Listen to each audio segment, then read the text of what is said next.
We are living in a computer-programmed reality, and the only clue we have to it is when some variable is changed and some alteration in our reality occurs.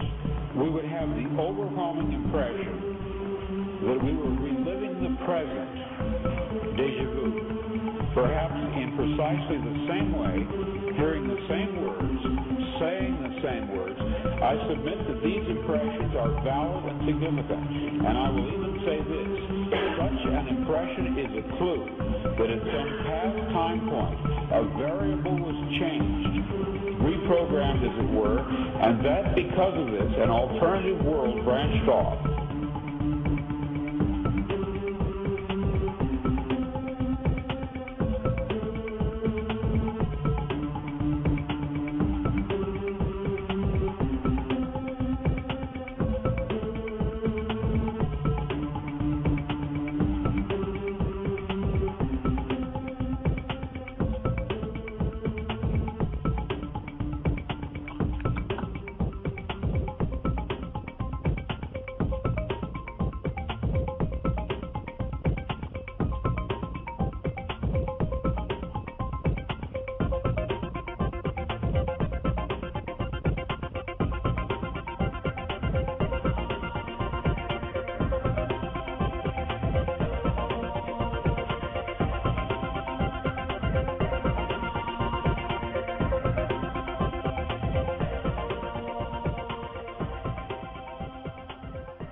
Good morning. Hey, good morning. It's a good start to today's show, isn't it? Good morning. Good morning. I feel like I should do maybe an intro like a seminar. What do you think? Good morning. How is everybody out there today? Huh? I can't hear you. How are you? What? That's more like it. All right. Have we got a great show for you today? This is the first day of the rest of your life. It's 11/11/11. And I'm so absolutely excited beyond belief to be here with you now to share this information with you, information that will change your life. Change your life. At the end of the show, you will walk away and you will be a different person. And yet, just like the universe itself, an utter paradox, more than you've ever been before. Now, how can that be? Well, I'll tell you what. It's the power of truth, and the truth shall set you free. So keep your mind open and your heart even more open than your mind. Because today, hopefully, both will be blown. We're going to have Dr. Jack Pruett on in about 10 minutes or so. I have to call him. It's one of these things. I feel okay about calling him. He's older than me. People that are younger than me, they need to call me. It's a respect thing, I think. So he's older than me. He's he's lived a little bit. He deserves my calling him. So I'll call him, and you'll hear the digits on the phone and all that stuff. But it's 11/11. We're going to have Dr. Jack Pruett on, and he's going to be talking about our extraterrestrial origins. It's a very popular topic these days. Everybody from Michael Tellinger to Paul Von Ward, who I played an interview with last week on the Friday show. Friday just might be Alien Origin Fridays. I might just do an Alien Origin show every Friday. I don't think so, but it seems like for the last 2 weeks, that's where the orientation has been. So Dr. Jack Pruett will be on here. He's a longtime friend of Dr. Ron Paul. They're both practicing physicians together in the state of Texas.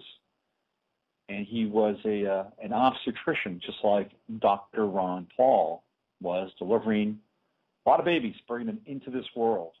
We may talk about his relationship with Ron Paul just a little. I'll talk about Ron Paul right now. Just, was it 2 nights ago when they had the CNBC debate with all the Republican candidates were Rick Perry. Rick Perry is becoming more interesting to me as the debates go on. Okay. Now, I don't think he's a great candidate, and I think that he will do anything to get elected. And I think he's the guy that has been driving the North America Transcorridor from Mexico up to Canada. It goes right through Texas.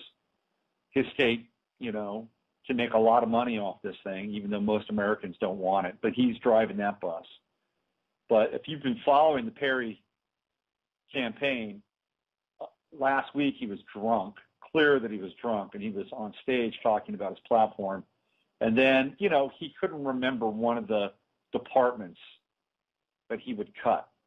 You can't fuck up in a debate. I mean, there's so much scrutiny on these things. If you look at what happened to Howard Dean, and he was a progressive darling, but he wasn't the progressive darling. No, he wasn't. That had to be John Kerry, for reasons we all know, which was lay down and roll over like a dog whenever the voting system collapses and it's proven to be an utter fraud. Don't challenge it, because that's not why you ran. You did not run to challenge it. You ran to not challenge it. And we paid you handsomely for that. We gave you your wife, the daughter of the Hines family fortune, Teresa Hines. Anyway, I'm going way off topic today. But Rick Perry was he's been funny to watch, unfortunately. Unintentional comedy from the Rick Perry camp.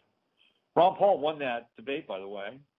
That's how we got here. That's how we got on this topic. Ron Paul won the debate. CNBC took the poll down.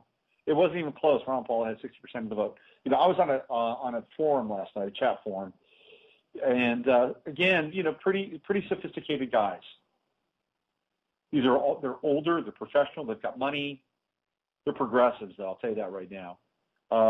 But one of the things that I found fascinating, right, was people will say this about Ron Paul. Oh, I love his ideas. Oh, well, he's honest. He seems like a good man. He's not electable. Well, why not? Well, he looks funny. He's old. I mean, there are all these barriers, right, to his electability. He's no older than Reagan was when Reagan got elected, by the way. But they just say he's not electable. I won't even. He's nice. He's got some good ideas. Not electable. So I begin to think about this. Well, why is somebody not electable? So my first thought was, well, these people are just part of a herd mentality.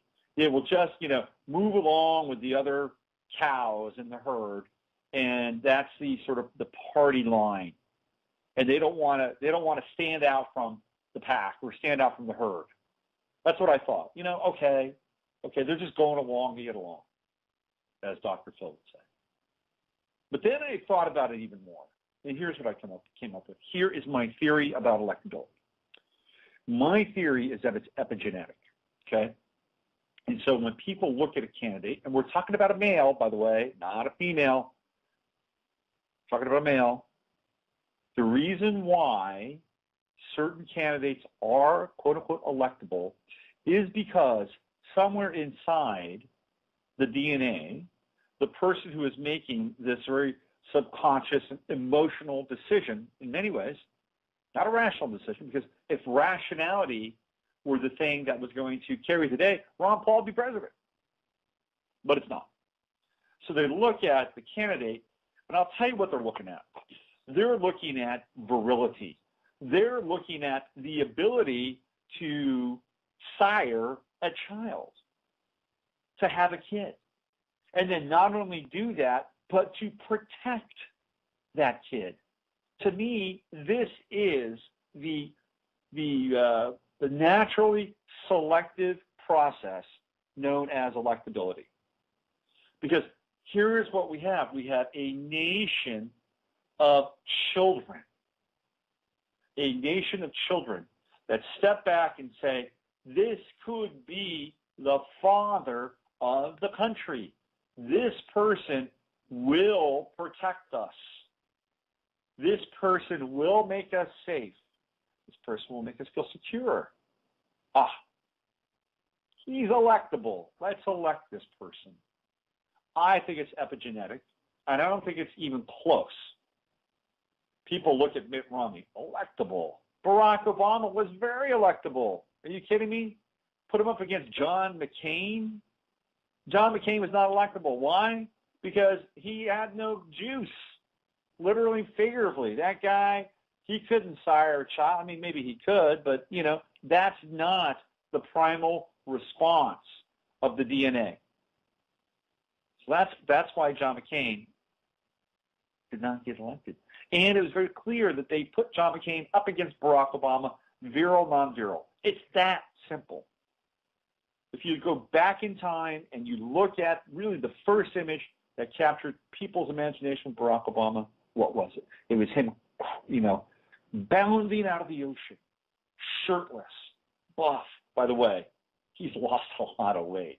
It's not the same body on that guy. But that's what people saw. Now that, by the way, that's electability. That's an electable picture. Are you kidding me? What a funny world we live in. Okay, so I think Dr. Jack Pruett is expecting my call. So let's call him. Let me get on the, hold on, let me find the pad here. Where is the pad? I've got to find, I always have to find the pad. Let's see, guest call in, let's do this, here we go. All right, so we're going to call him right now. So you're going to hear the digits and all that stuff. Okay, so here we go, let's do this.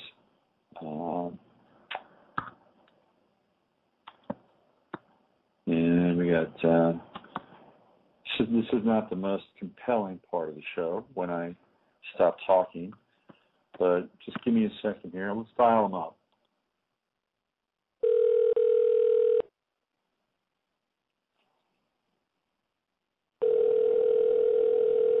It should be him now. Here we go.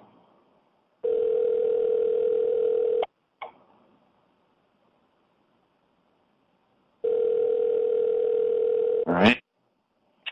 He's not there. Waiting. I'm waiting. Right? Your call has been forwarded to an automated voice messaging system. Let's cancel that, and let's do this. Let's send a quick email to Julie, who is this press person, and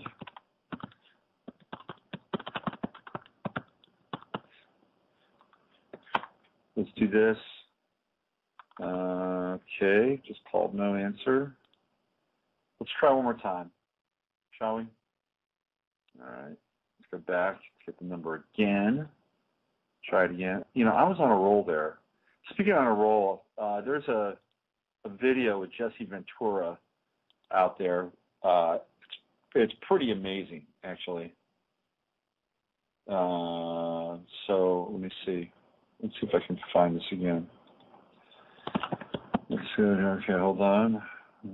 So you should check out the video for Jesse Ventura. He blasts, and I mean, so what happened with Jesse Ventura is he wanted to sue the United States for not being able to. Jesse Ventura believes his rights are being violated with TSA, and he went to sue the United States. So Jesse Ventura, just to let you know, has a titanium hip, and every time he goes through security, it goes off. And that's a problem for him. And he wanted to get, he doesn't want to have to go through that. Now, mind you, John Boehner and everybody associated with this government, Congress, Senate, they don't have to go through the same security that you and I have to go through. And if you have a private plane, there is no security in private planes. So, I mean, think about that. If you were a terrorist, right? If you were a terrorist and you really wanted to wreak havoc, just go get a private plane. Why deal with security? Anyway, I'm not advocating that, by the way. I would never advocate any act of terror. Just trust me on that. Let's try Dr. Jack again. Let's try this one more time here. Dial it up. See what happens. Here we go. Let's see if we can get him on.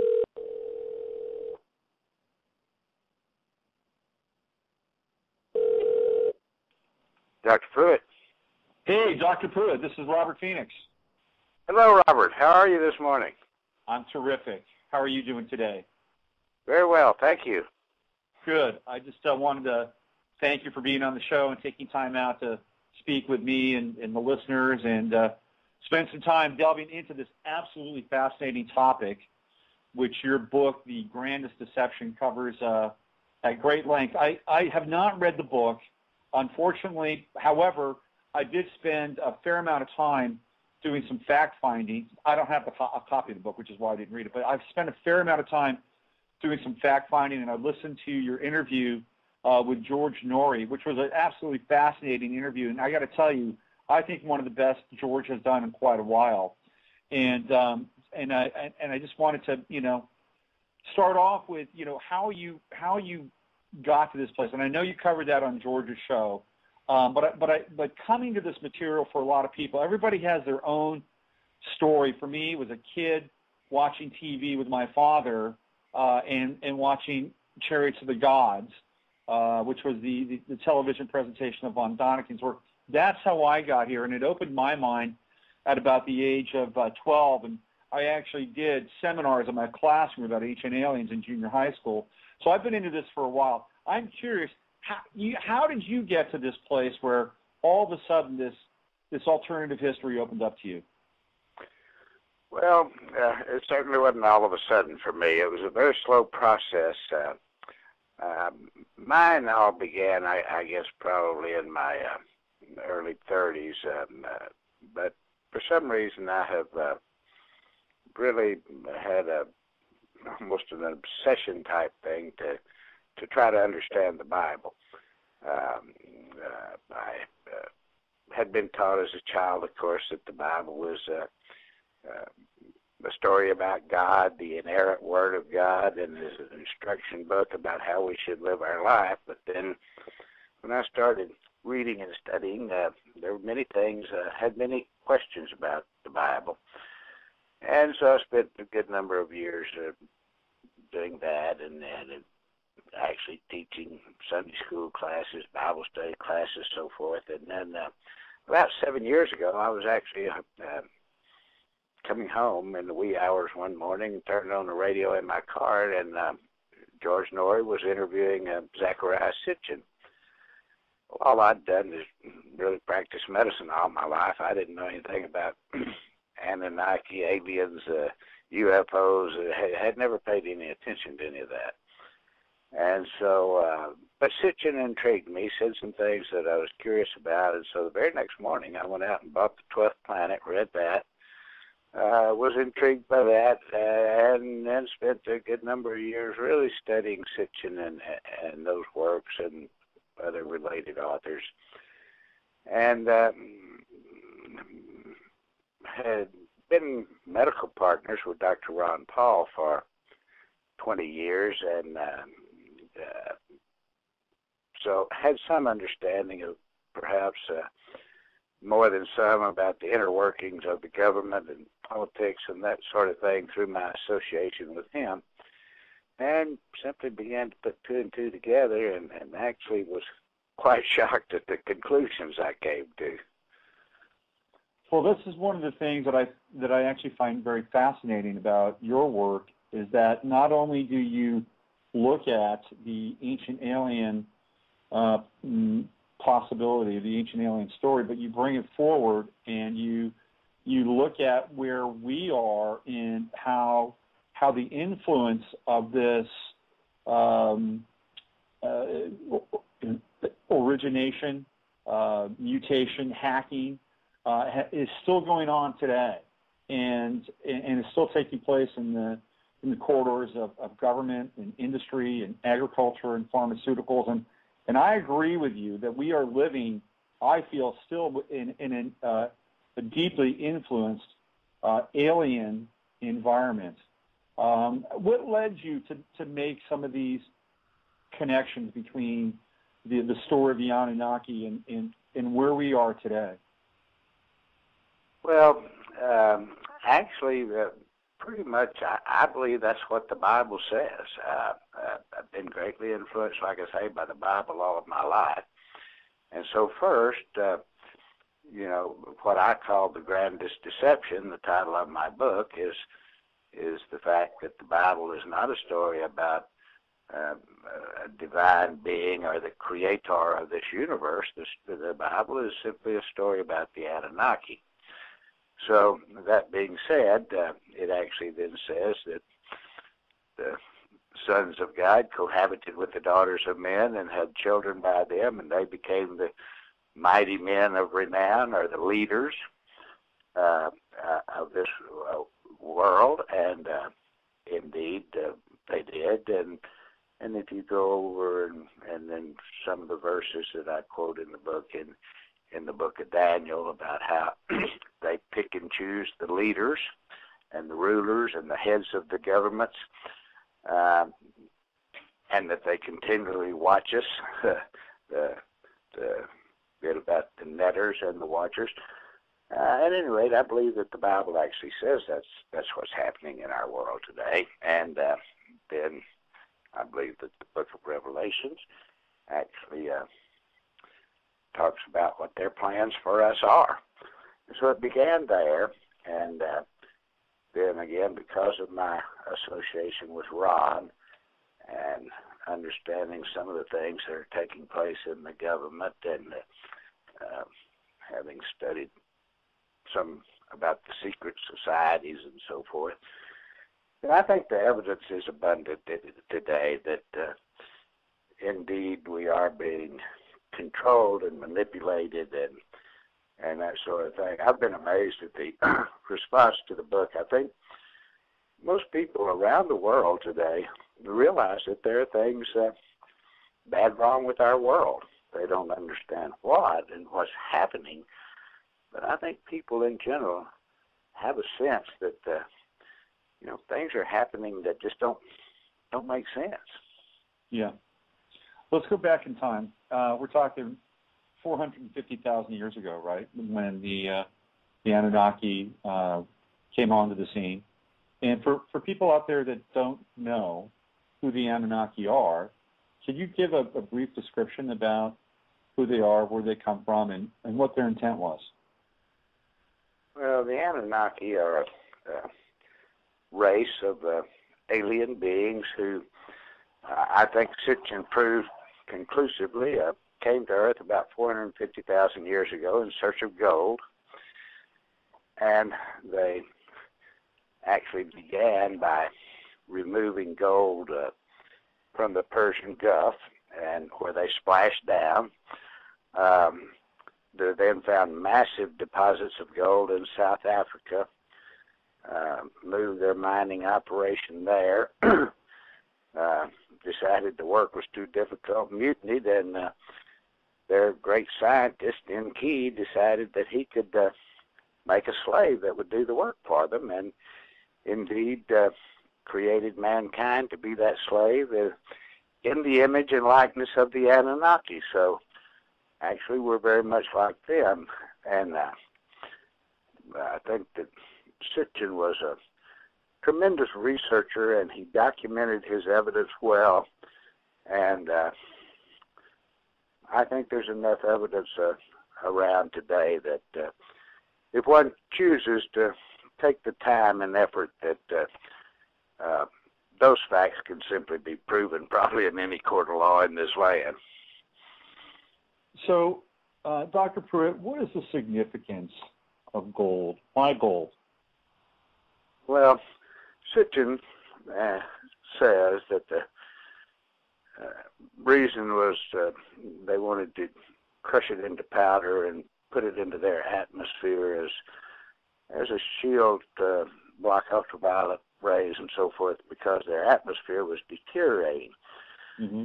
Maybe some truth to that initially, but I think as things developed on Earth, it now becomes apparent that the reason they want so much gold, and they want every ounce on this planet now, is that according to the book of Revelation, they intend to build a city here, New Jerusalem, and the Bible says that New Jerusalem is a city that is about 1,500 miles long, 1,500 miles high, and 1,500 miles wide, that is made of pure gold and that has streets of gold. And it is my belief that indeed they intend to build that city and that it will be underground. An underground city. And the gold, for gold in that case, would the gold shield them underground? Is that why they're using the gold? I think the probably the main reason for using the gold, I think there's several reasons. One, part of it may be even the top. It's the shape of a cube, according to the Bible, and the top may be just at the surface, but I doubt it. But the Bible goes into great lengths, several places, talking about how there will be no need of sun when this city is built. One of the reasons I believe it's underground, I think the gold is a good reflector of light as well as a good shield of ultraviolet rays, and so I think it has something to do with bringing light to the underground. Mm-hmm. The word Lucifer itself means bearer or carrier of light, and I think Sitchin did a good job of showing that Lucifer is what the Bible calls the devil, Satan, and is really in key, and he was the bearer or carrier of light to the underground. He these underground civilizations, that cities that they built. There's probably other uses of gold as far as how it's used underground, but I think that's the main ones probably. Mm-hmm.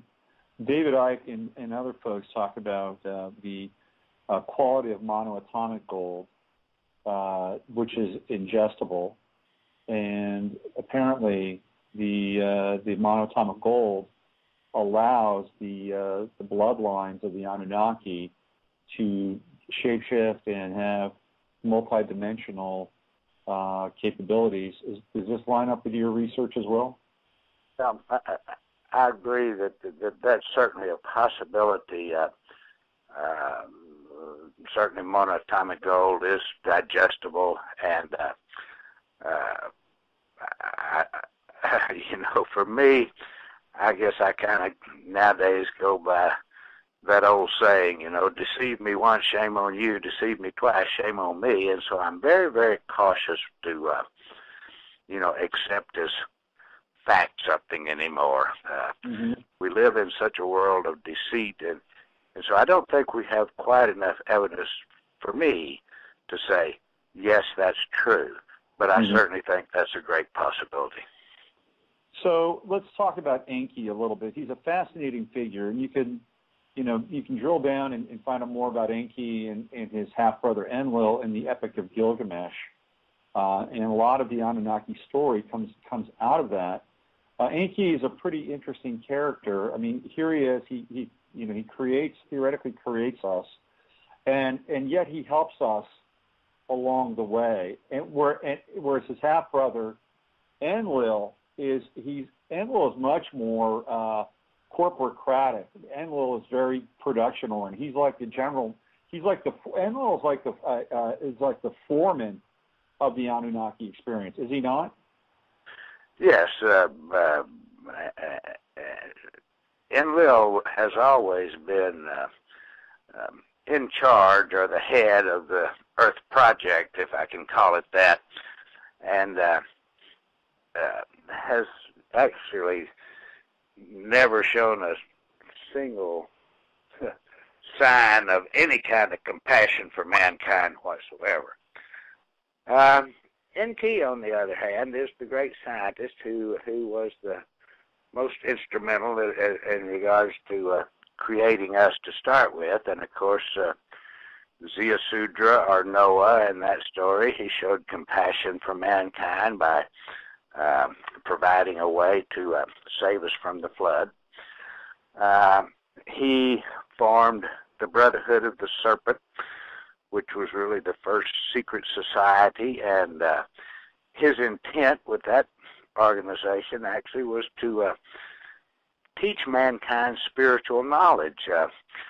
So he knew that he had created beings that had a spirit or a soul, and he did not think that the Anunnaki should try to destroy that, but indeed should try to develop that and help that to grow and mature.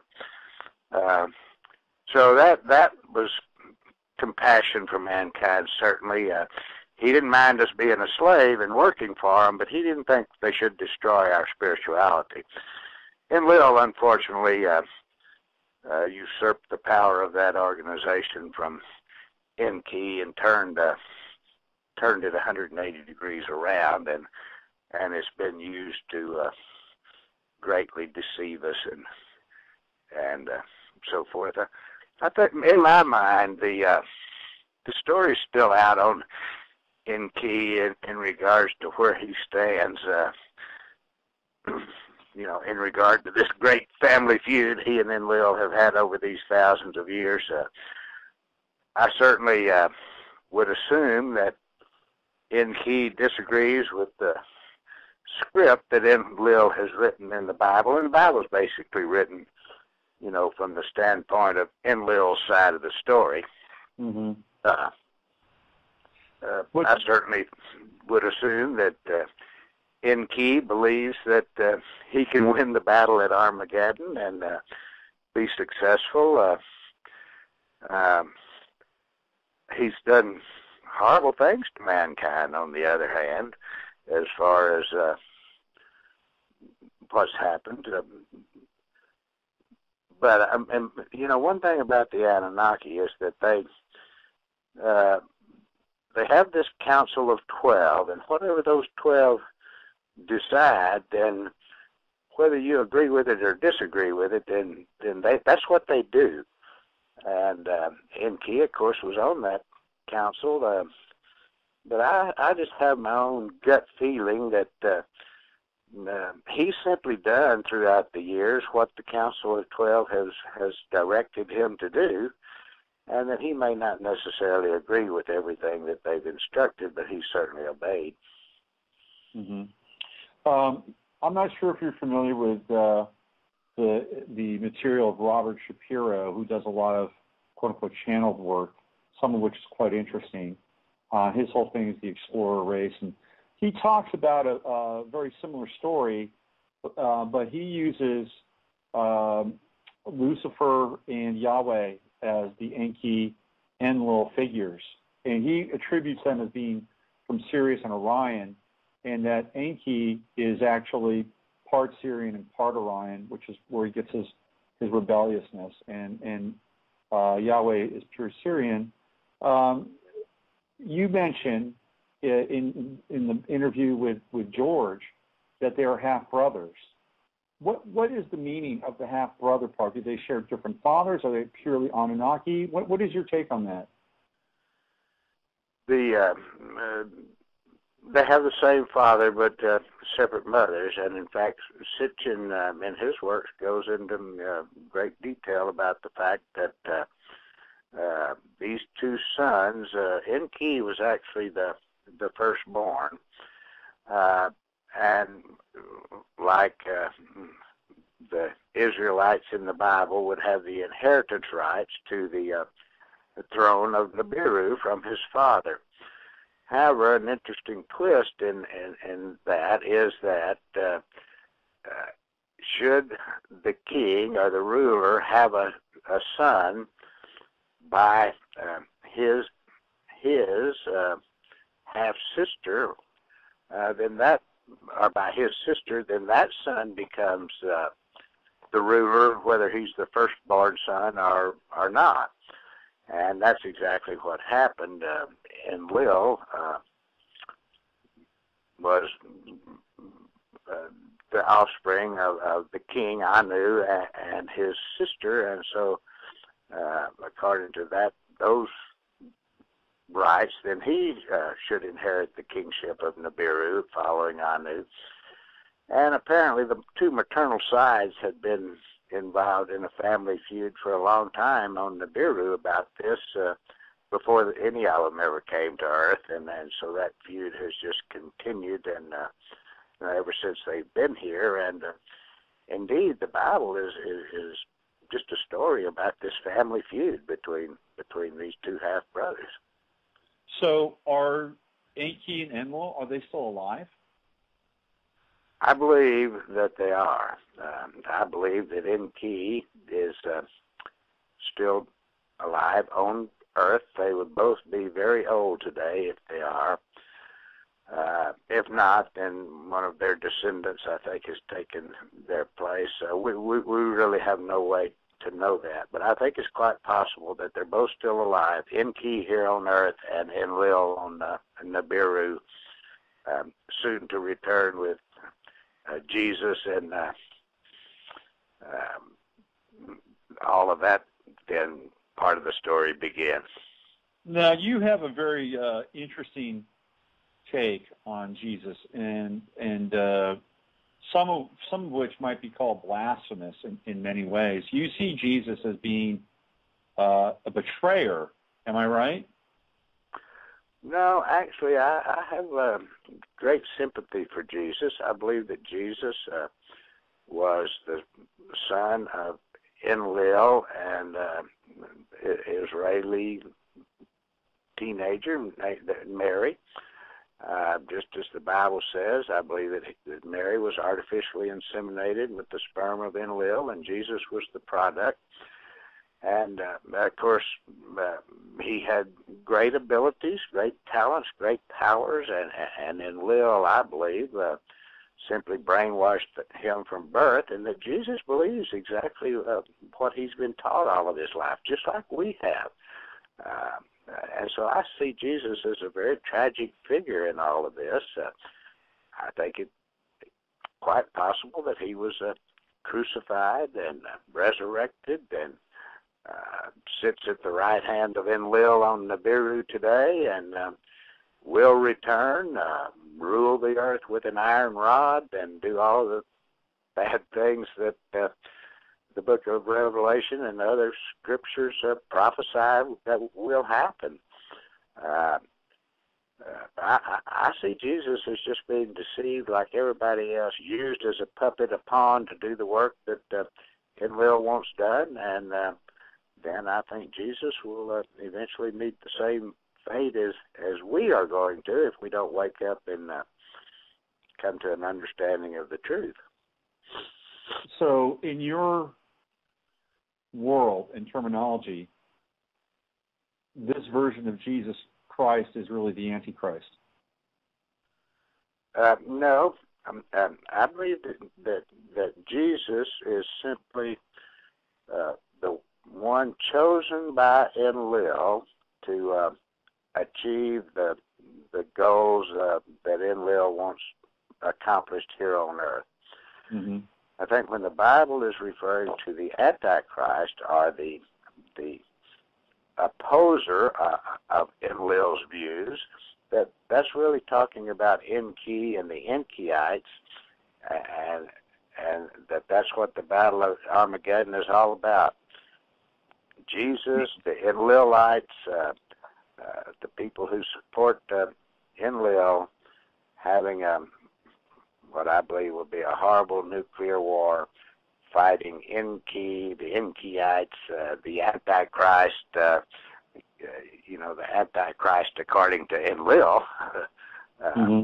But I believe it's just the two sides of the family feud, and whether you want to look at the Antichrist as an actual single individual, like opposing Jesus, then in my mind that could be whoever is the head of the one world government when it's formed, are certainly the supporters of Enki at any rate.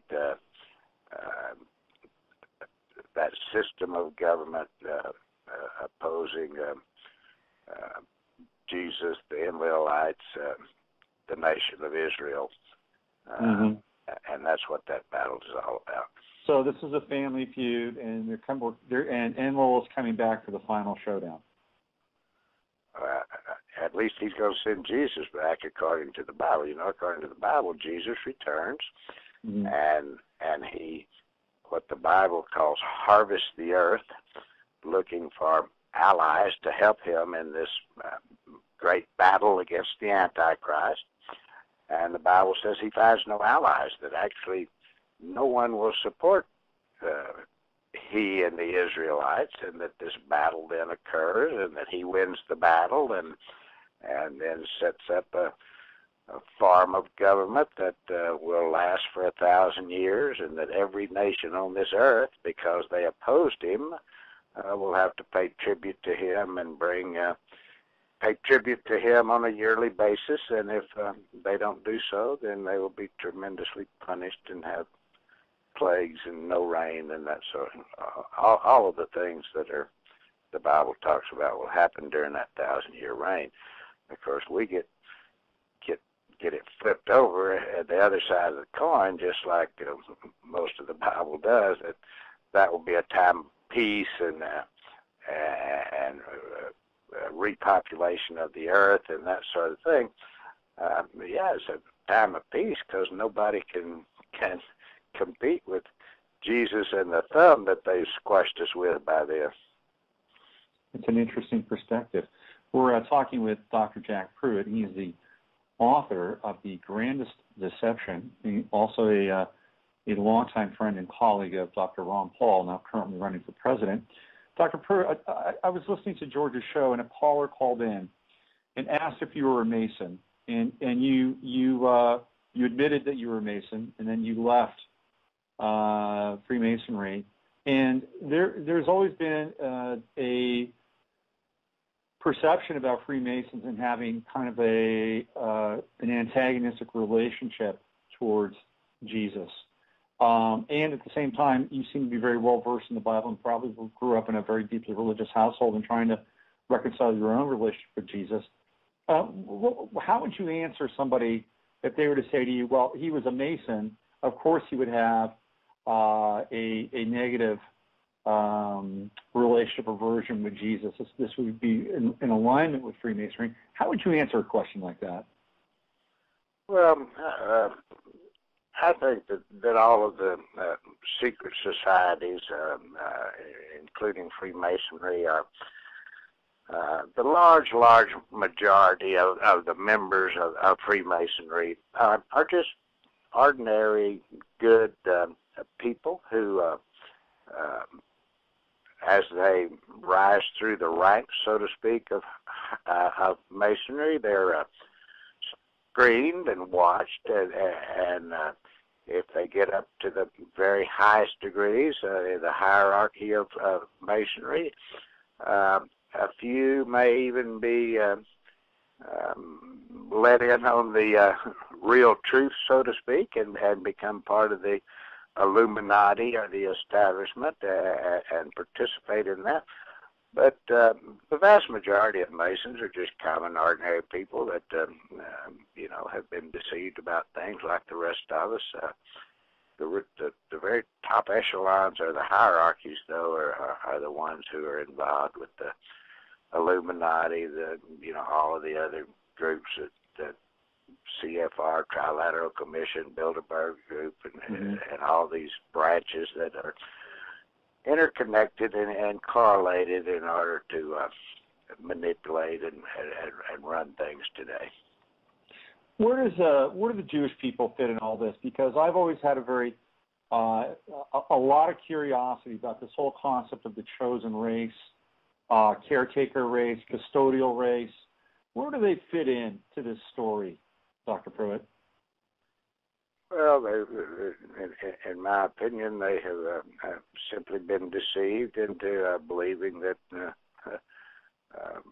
the Bible is a story about Yahweh, and that indeed they are Yahweh's chosen people, and they've gone along with the deception. There's some positive things happen with Judaism today, though. In my opinion, I had a fellow who wrote a book entitled "Leaving Judaism," contact me after writing my book, and he was raised in that, with that dogma and doctrine, and he says there's a real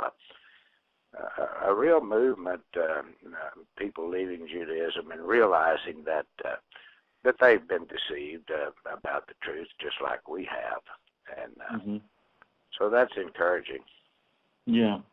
One of the other things that you talked with George about that really is also an area of interest in my work is the ongoing manipulation of our genetic structure and our DNA, and because originally in the story of Enki creating us, we were hacked. Our biology's hacked. We've got all this junk DNA and all this crazy stuff that theoretically links us to a very unique genesis. But I don't think that has stopped. And what I got from you on George's show is that you would agree with that. And we are continually being hacked genetically through frequencies, through genetically modified organisms in our food, through whatever they're raining down on us with chemtrails. And they're ultimately trying to create, based on what you, I think, have come to the conclusion of, the perfect slave race. Am I right? That's correct. And actually, I'm just very near to publishing a sequel to the Grandest Deception that is entitled The Perfect Slave, which goes into great detail about the question that you just posed.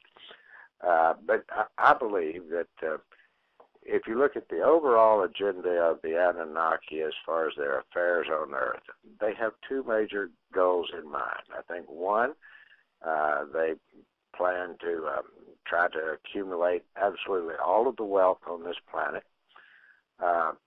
And then their second goal, in my opinion, is to create what I call the perfect slave. That is a slave that will simply continue to do the work that they want done here and accomplish what they want accomplished here, and be available then to them to continue that throughout however long they inhabit this planet. But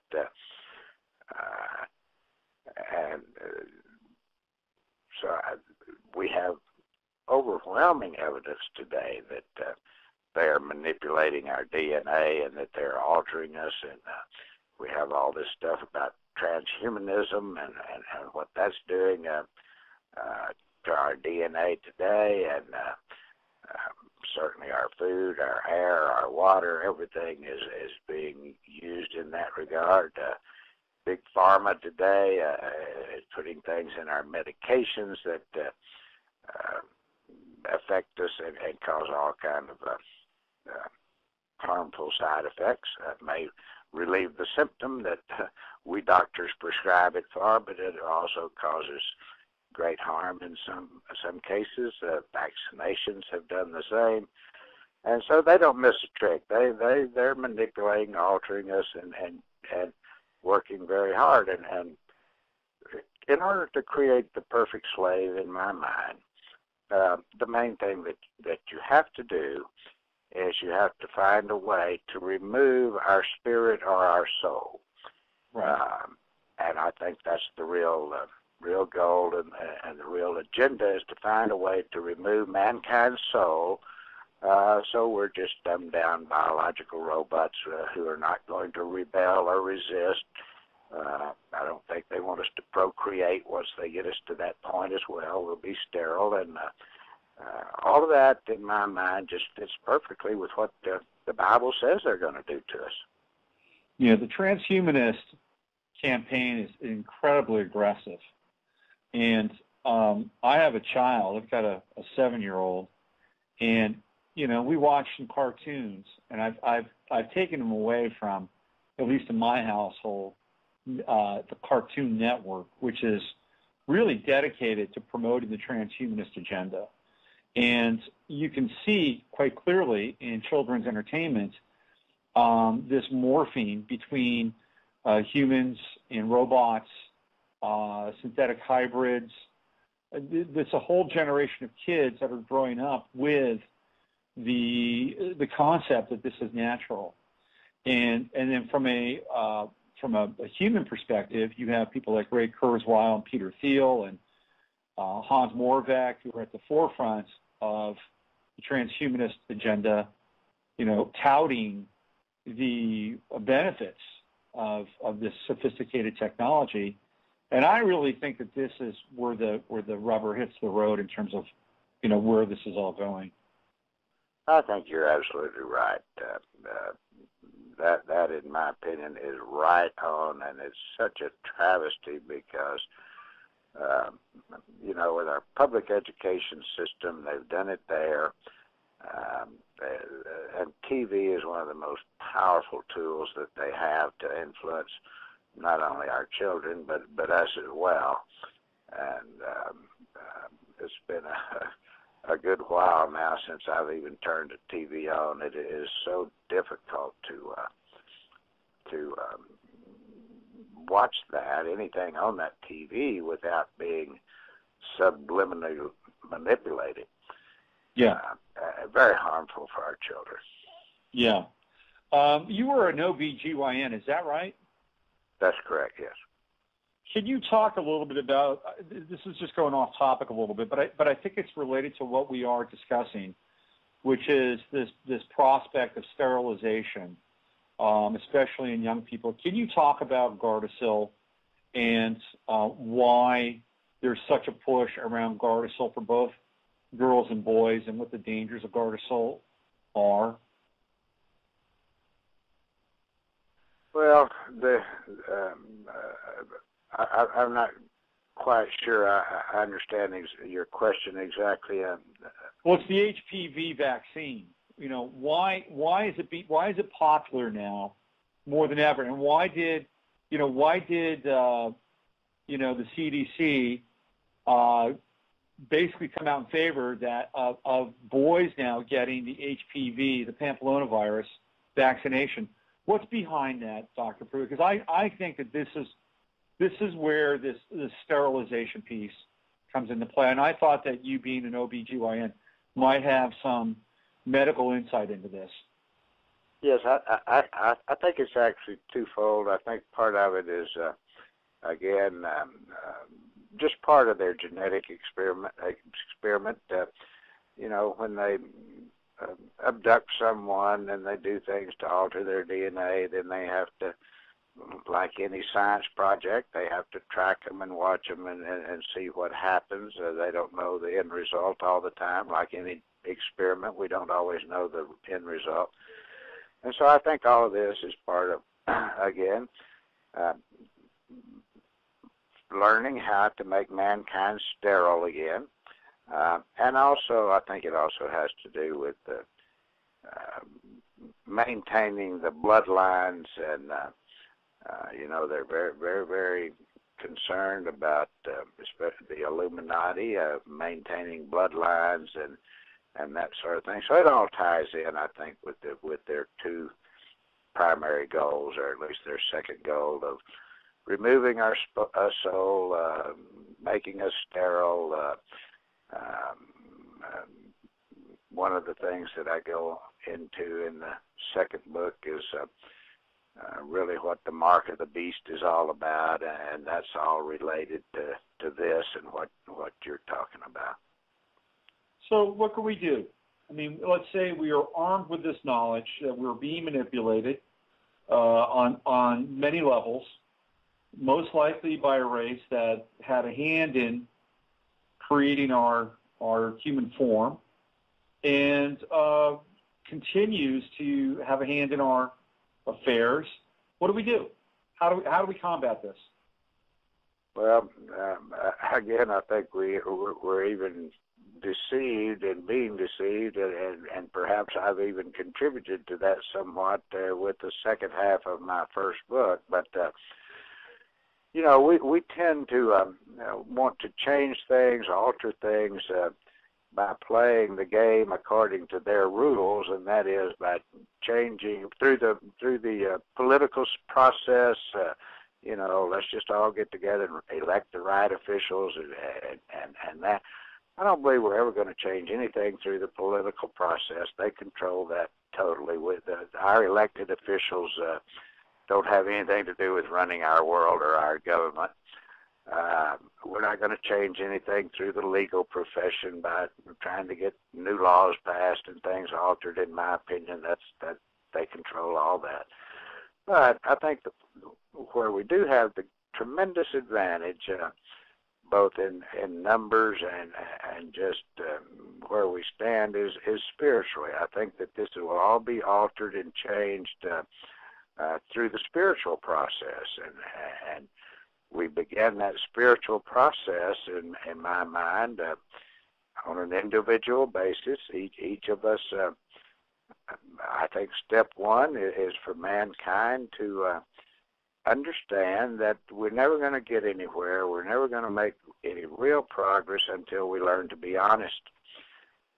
We can't even communicate with each other. We're so dishonest because we don't even know what the other person is trying to tell us. And so I think we must learn to be honest, number one. And then I think we must do our homework, so to speak, and read and study and come to our conclusions about what the truth is in regards to what's going on in this planet, and not just accept what somebody else tells us the truth is. When I wrote my book, I had no intention of trying to change anybody's belief system or what that. I was just hoping to pique some curiosity enough to hope that some people would begin to question whether what they had been taught all their life is true or not, because the evidence is there in my mind. It's abundant nowadays. We have plenty of evidence available to us to understand the truth if we would take the time and effort to explore it. But I think it's a spiritual thing, and I think if we get enough people awake and realizing what the truth is, then I think that we can certainly alter the fate that the Anunnaki have planned for us. I think we can defeat the Anunnaki, so to speak, and run them off of this planet. But it's got to be done, in my mind, now through the spiritual process. Do you believe in God? Yes, I do. I believe that there is a creator of this universe, or a energy, or a consciousness. When I look out my window and I see the magnificence of this creation, and when I look into the skies and see the magnificence of this universe, then my mind just can't accept that that's just all happened by accident. I think there are, whether you want to call it an energy, but I think there is a supreme creator, a supreme universal consciousness, if we want to call it that, or just so we can talk about it, use the word God to describe it. But yes, I believe, I guess I would be called a deist today. Mm-hmm.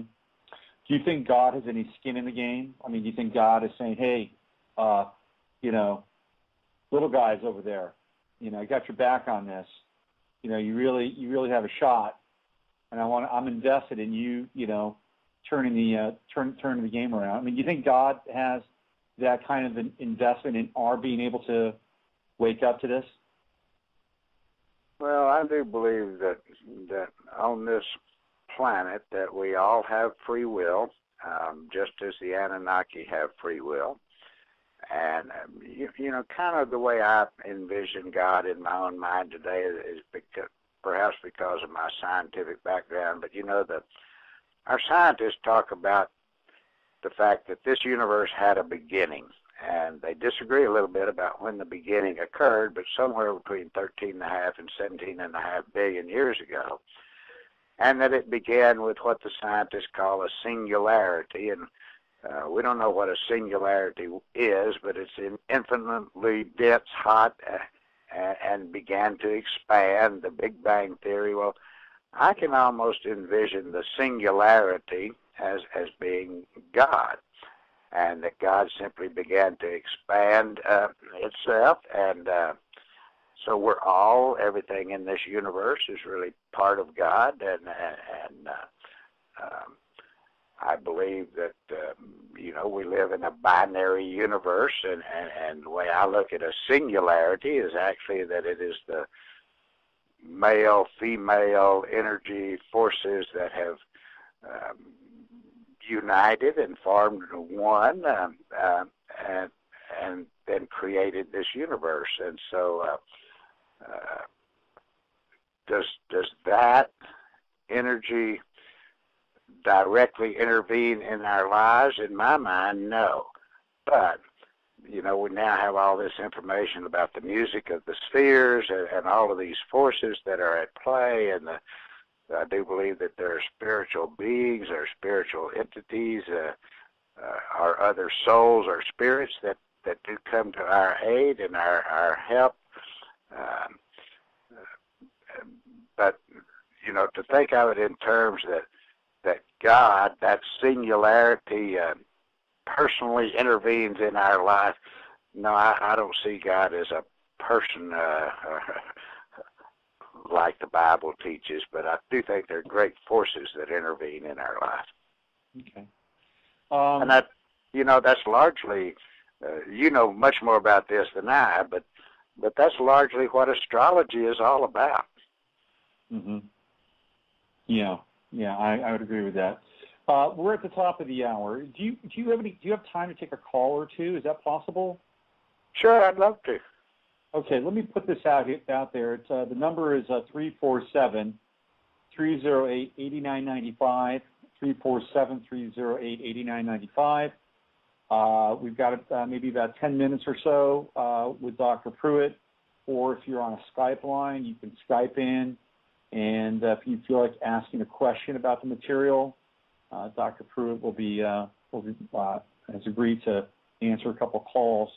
So we'll keep Dr. Pruett on for a few more minutes and see if anybody wants to ask him a question. So your good friend, Dr. Ron Paul, doing a marvelous job, I think, running for president in this country.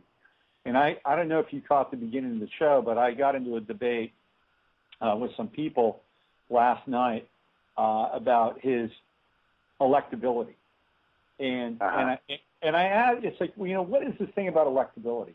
Well, he's short, he's old, he doesn't look like a president, and I found this to be a really fascinating topic, and I came to the conclusion that what they were really saying was and this is epigenetic, and maybe this crosses over into the Enki realm.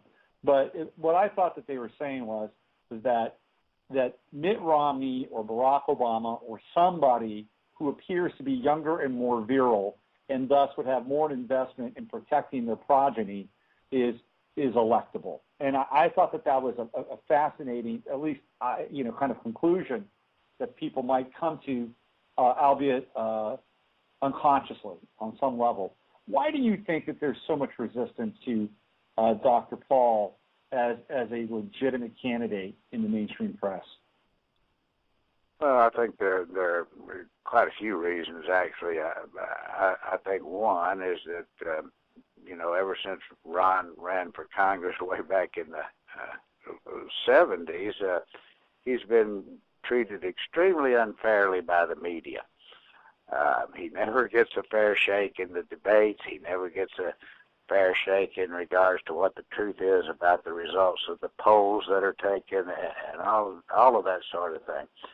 And so I think that the information about Dr. Paul that is given to the public is extremely inaccurate information overall. Yeah.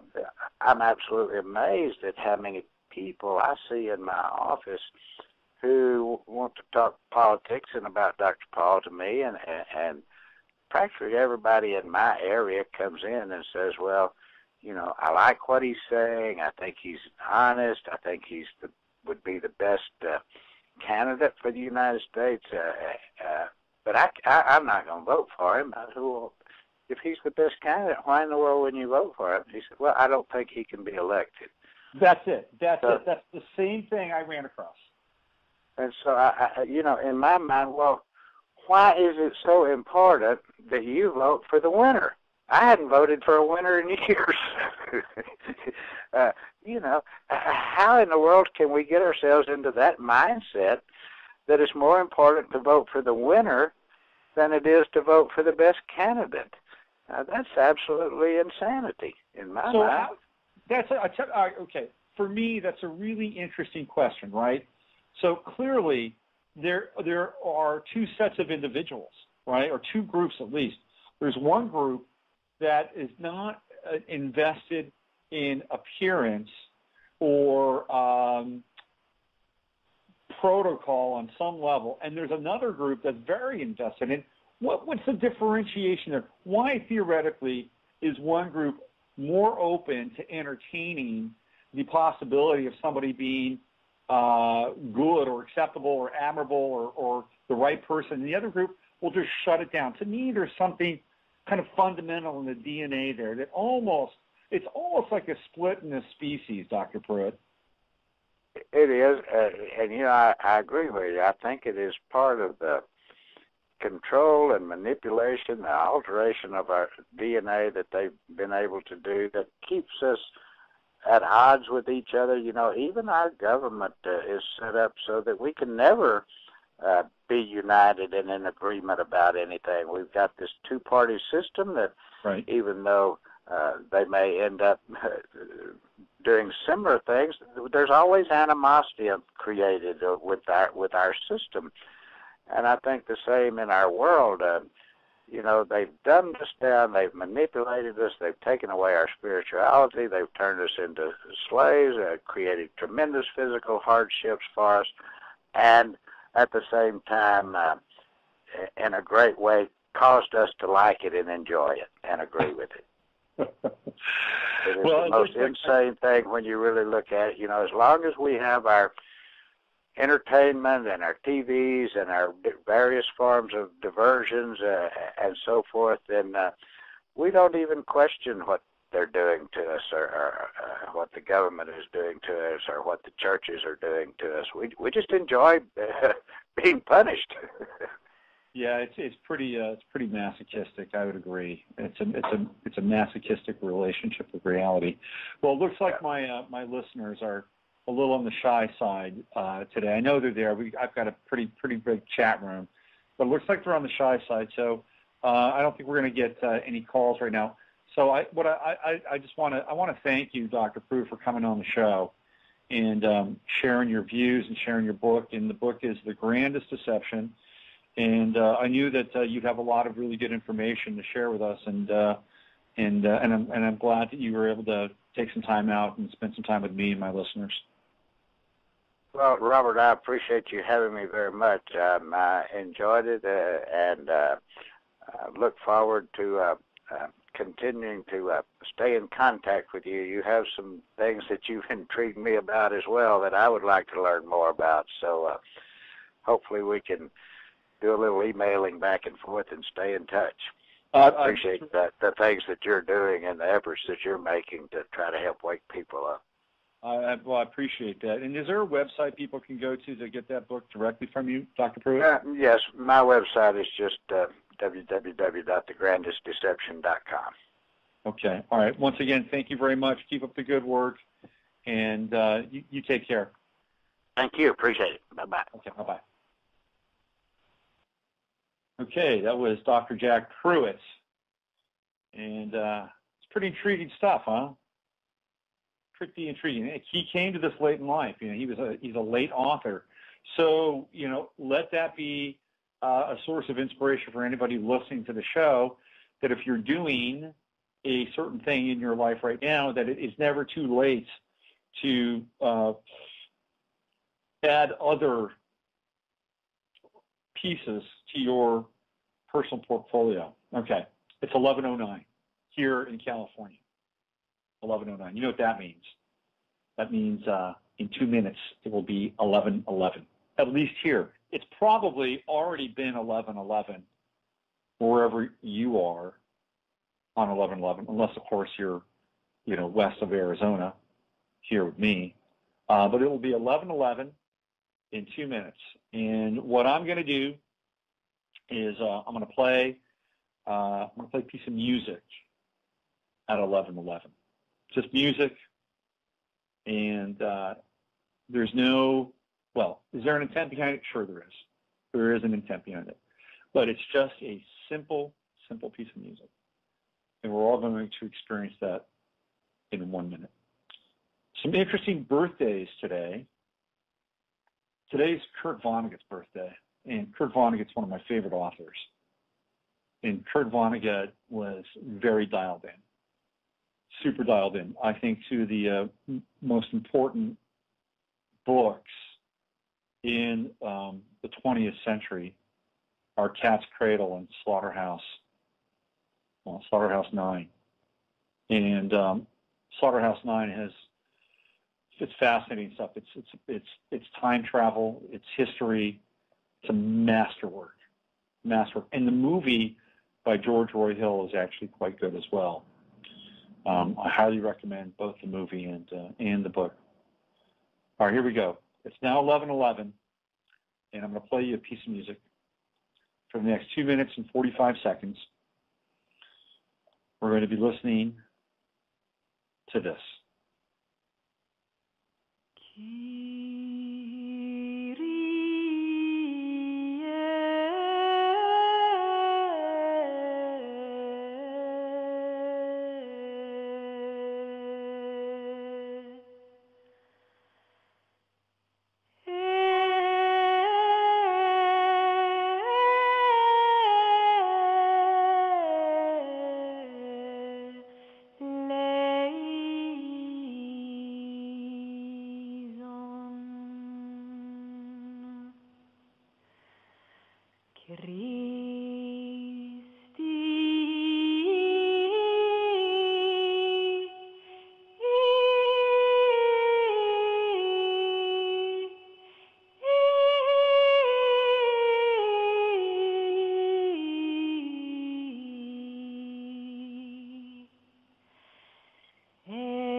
Well, as the 11:11 time portal moves across the planet, you've just experienced 11:11:11 at 11:11 here in California with me, and that was Garmarna, and that piece of music was Kiri, and the composer was Hildegard von Bingen. So we go way back in time. Kiri, obviously, is started with the letter K, begins with the letter K, and K is the 11th letter in the alphabet. And that piece of music was 2 minutes and 45 seconds long, and it actually comes out to the number 11. So we have just feasted on an amalgamation of 11. So happy 11, 11, 11. Kurt Vonnegut, his birthday today, Slaughterhouse 5, not Slaughterhouse 9, Slaughterhouse 5. There's the name of the book and the movie. Great, great, great book. It has a special, the movie has a special place in my heart, in my adolescent heart, because I got to see Valerie Perrine naked. So here's the story. So back in the day, they still have, it's the multiplexes. And back in the day, the big thing if you were a kid is you would buy a ticket for a PG-rated movie, right? You could get into a PG-rated movie. But really where you wanted to go to that R-rated movie. And maybe, just maybe, if somehow something like Caligula or Andy Warhol's Frankenstein was playing in another theater and you were bordering on X, well, that was the place you really wanted to go as a kid. So it was a multiplex night with my buddy, and we really were there to see another kind of interesting movie called The Boy and His Dog with Don Johnson. It's a post-apocalyptic film with Jason Robards. It's not a bad movie, actually. We stumbled into this other theater, though, on accident. And what we did is we stumbled into Slaughterhouse 5. And Valerie Perrine plays Wildcat Montana. And there's a scene where Billy Pilgrim, who is the picaresque character of Slaughterhouse 5, is on Tralfamadore. And Tralfamadore is a planet that he time travels to. Billy Pilgrim is living in multiverses. He's living in the past, he's living in the present, and he's living in the future. It's Kurt Vonnegut's sort of love poem to alternate realities and multiverses. And in the past, he's in World War II and he's in Dresden. Kurt Vonnegut actually shares some very explosive information about Dresden. Some of you don't know about Dresden. Dresden was the epitome of culture in Western Europe. It was right up there with Salzburg and Vienna. I mean, these incredible buildings and sculpture and architecture and just beautiful. Dresden was beautiful. It was the jewel of Bavaria. And the Allies firebombed Dresden into dust. And horrific, absolutely horrific. It was the equivalent of Nagasaki or Hiroshima. Anyway, that comes up in Slaughterhouse 5 in a big way. And in the future, he's on Tralfamadore. And he's got this translucent Buckminster Fuller dome. And he's sitting there and hanging out with the Tralfamadorians who you can't see. And all of a sudden, there's Valerie Perrine. She's a porn star. Wildcat, Montana. Okay. So probably maybe an allusion to Arizona Wilder. Think about that for a moment. Think about what Kurt Vonnegut is trying to maybe get across. Maybe he knew a lot more than we think he knew. Arizona Wilder, Wildcat, Montana. So Wildcat, Montana, Valerie Perrine is in the middle of a porn scene. And this is what happens. She takes her top off. She walks into the shop. Let me tell you, Valerie Perrine naked to an adolescent's eyes. I stumbled into the right movie. Trust me. And, yeah. So anyway, Billy Pilgrim has a relationship with Wildcat Montana on Tralfamadore. The other part is that there's a future where he's killed by Ron Lazaro. Paul Lazaro is a psycho played by Ron Liebman that never forgets what happens to the two of them in the prison camp in Dresden. It's a great movie. Kurt Vonnegut, a great author. Cat's Cradle, Ice Nine is the big element there. And Bokonon is the religion. Fascinating stuff. Happy birthday, Kurt Vonnegut. God bless you wherever you are in this multiverse. Another interesting birthday today, George S. Patton. Probably the greatest general in the history of Western warfare. Patton had his hands tied at the end of the war. And I'll tell you, if you ever want to do any really interesting reading and reading that will blow your mind and have you look at World War II in just a slightly different light, read Patton's letters, especially the letters where Patton has been appointed as the de facto governor of Germany after the war. That was his role. He was given the task of managing Germany after World War II. And his letters will blow your mind. It'll tell you, he goes into great detail about what happened, what the Russians did, who they brought in, and the conditions that occurred on his watch in Germany, obviously Berlin. Fascinating stuff, dark material, and probably one of the reasons why Patton was killed. By the way, not many people know this about Patton. He had a very high voice. He was not like the George C. Scott character portrayed in the movie.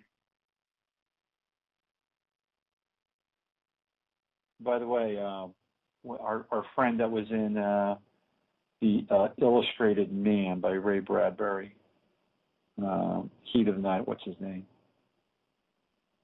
Oh man, I'm having a blank. I'm having a Rick Perry moment. From now on, not remembering something will be a Rick Perry moment. Oh, I just had a Rick Perry moment. Oh, he just went Rick Perry on me. Anyway, George Patton, his birthday today.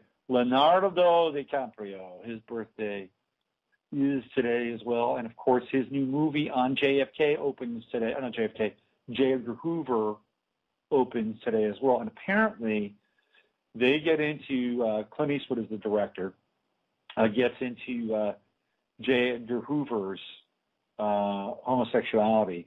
And not just homosexuality, but dressing up, cross-dressing. And this whole concept that the mafia got pictures of him cross-dressing and use that to blackmail him. And that's when you see J. Edgar Hoover came out hard against the mafia. And he was the guy that was throwing hard after Al Capone. He put Al Capone behind bars.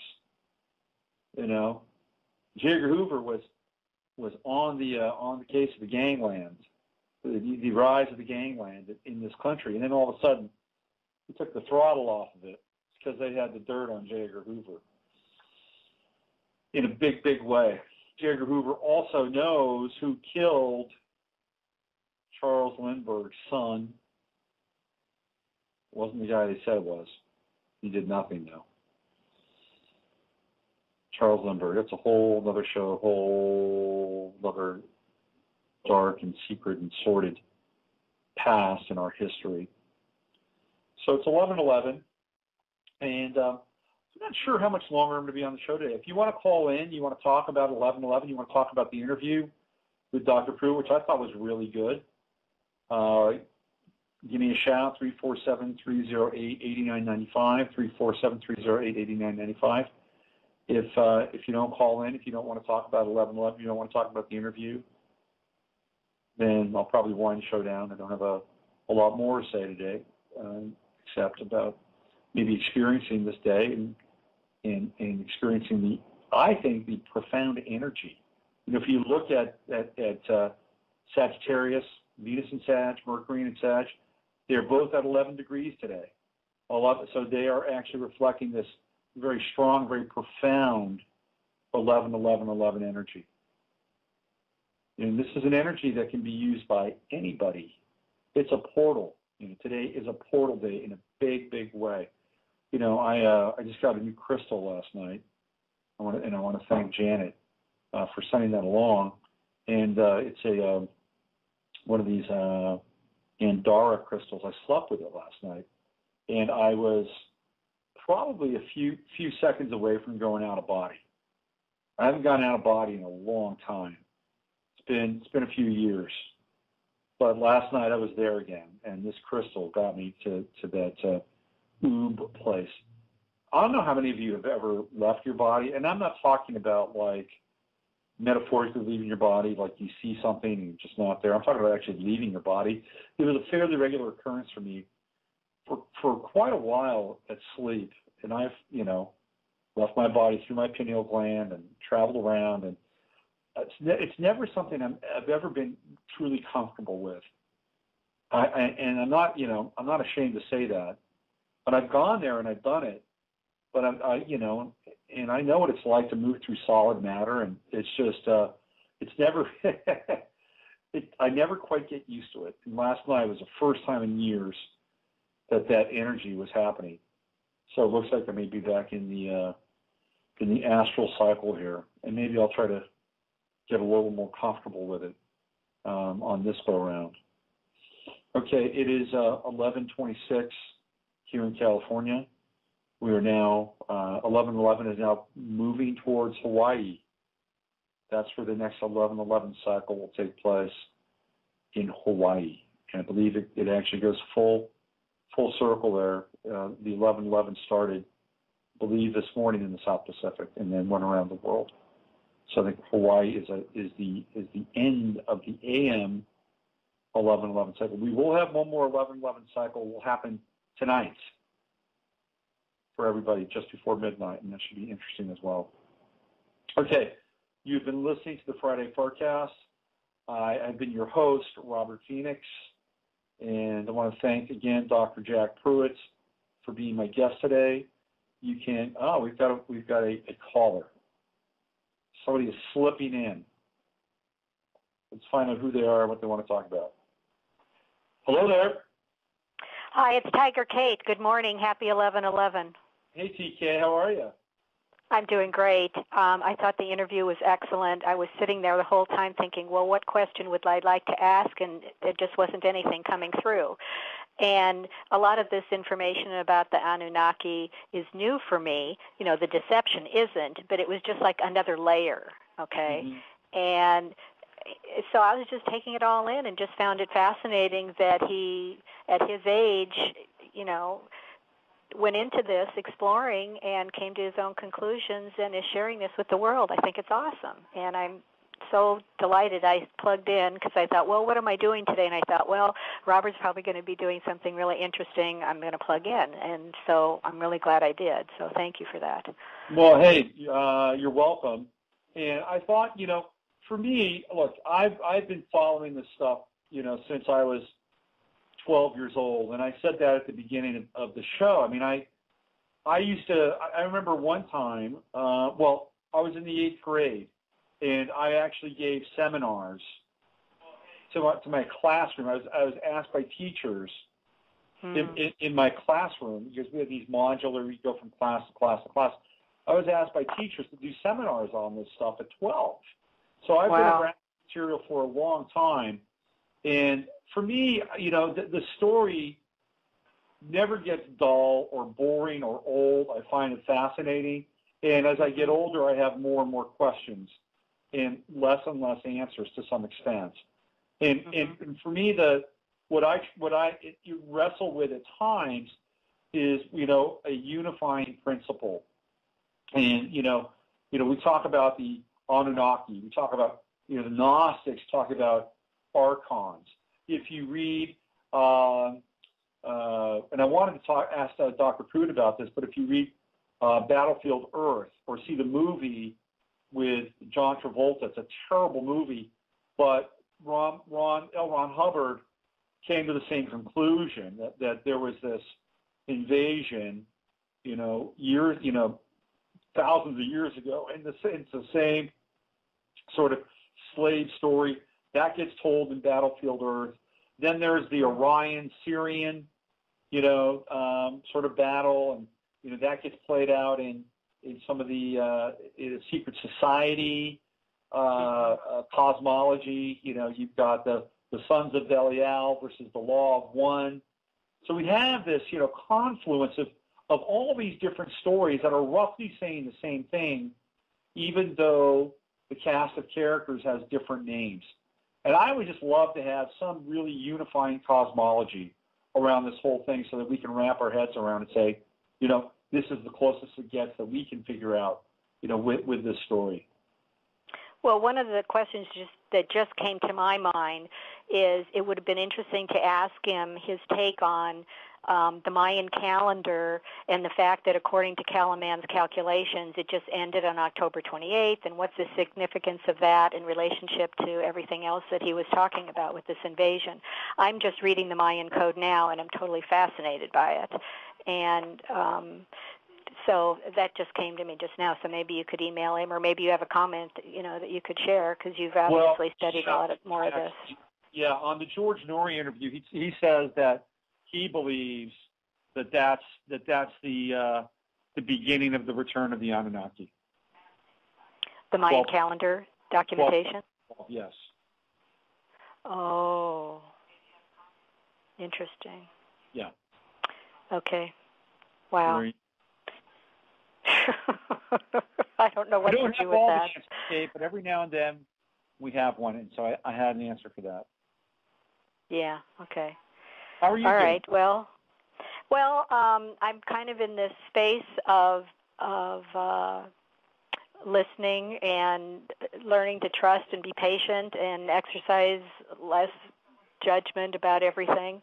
And I've been helping some friends who've been, struggling with their lives, and maybe doing some consulting work with my friend that's apparently getting launched the beginning of December. And I've been invited to be a member of the senior leadership team for that. And good. So that's slowly moving forward. There have been some things that have happened in that process, and so we'll see how it goes. Excellent. So I've just been, and I just kind of was reviewing the transit report that you gave me and what's going on right now, and it's kind of was talking about reevaluation of spirituality and what you're doing and what you're supposed to be doing on the earth, and that's kind of what's been going on. That's it. So good. Excellent. Yeah. Well, reach out to me offline one of these days. I have something that may not be immediately financially rewarding for you, but I think you might find it to be interesting, certainly on a spiritual level, and it could lead to something maybe down the line. So reach out to me, okay? Okay, I'll do that. Thanks so much. And thanks again it was a great show, and I listened a couple times this week, and it's always entertaining. Thank you. All right, Kate. Take care. Okay, bye. Bye-bye.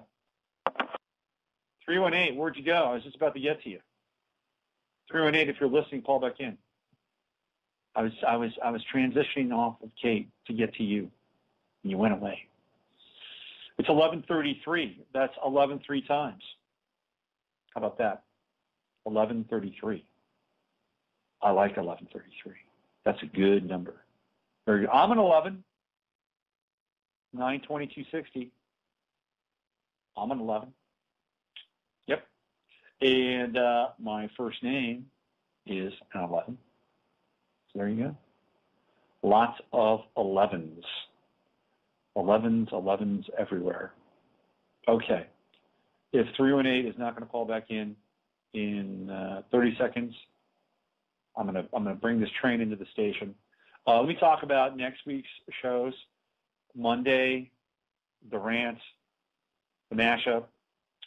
Wednesday, more astrology, and Mars is in Virgo now. We'll talk about Mars in Virgo on Wednesday. It's going to be there for a long time, and very positive effect of Mars in Virgo. We're talking trines to Jupiter, trine to Pluto. Good stuff. Good stuff with Mars and Virgo coming up. A lot of work can be done. A lot of good Earth energy, and we can use some Earth energy. Am I right? I mean, we're here. We're in this place. So that'll be on Wednesday. And then Friday, Friday's going to be a very interesting show. I've got two guests. I've got Joshua Hart coming back on. He's the guy that is leading up StopSmartMeters.org. That is his group. They're making tremendous progress in getting smart meters out of homes here in California. PG&E now is starting to take them away. They are part of the network that is hacking us. Smart meters hack us on the level of mitochondria. They're mitochondria signal breakers. So we're going to talk about where he is and where the whole smart meter issue is. They're sticking smart meters on gas lines now, but apparently there's major pushback with PG&E. We're going to talk about that, and I'm going to have Dr. Phil Valentine on at the beginning of the show. He's an interesting character.